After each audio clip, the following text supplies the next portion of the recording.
Hey guys, it's Tyler with Vire Sabers. Today I'm going to be showing you a couple of the ways that you can take your core in and out, including the different screws. We've got front screws, there's back screws. It's getting a little confusing, so I'm just going to go ahead and show you guys.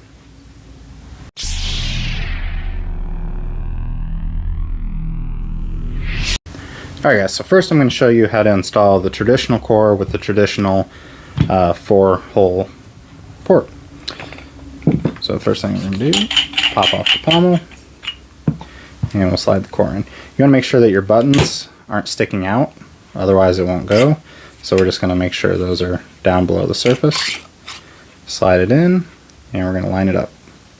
Now, you can turn around, try to jiggle it, but I found that an easier way is to take your charging cable, stick it in the port, and it allows you to just pull the buttons right up.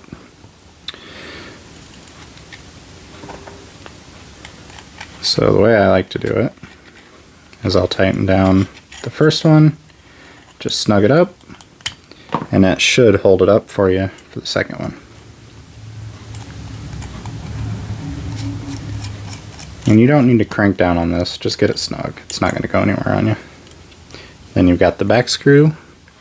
Now this one is very important. You do not want to over tighten this. You're just screwing into the plastic chassis, so if you crank down too hard, you're going to strip it out. So I just go until it snugs up, and there we go. So now to take it back out, I'm going to break these loose. I always like to take the back screw out first, because if I don't, I will take out the front too and then wonder why it won't slide out. So we're going to loosen these up. Now sometimes these don't go down on their own. So what I like to do is back these off, but keep them in just a little bit, and then you can push down on them to push those buttons back down inside the chassis. If you want, you can also roll it upside down on a table to just kind of give you more leverage to push down. This one happened to slide down nice and easy though. So we'll just get these screws out.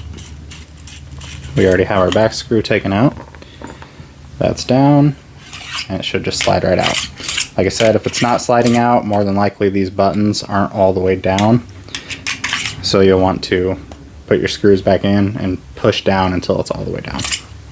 Okay, so that's going into the traditional ones. Now, we also have, so this is your traditional, your 4-hole. Now we also have one that does not have the 2 holes on either side here.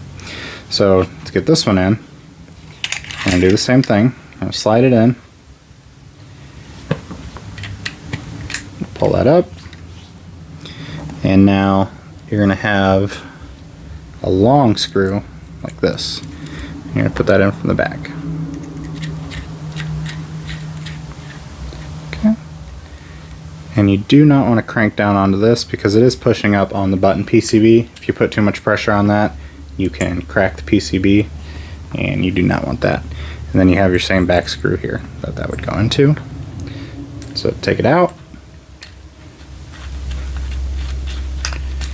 Just do that, set that off to the side. These should push right down, and there you go. There is a third type that we also offer. This is the USB type C. It's going to function very similar to this one. However, with the USB type C one, there is like a plastic black cradle that protects the PCB under, because the button is shorter on the type C.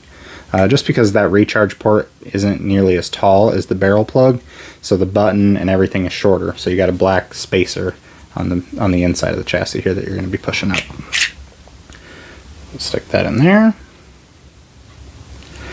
And you also can just take your Allen wrench and push it up from that hole. And then you can screw in here.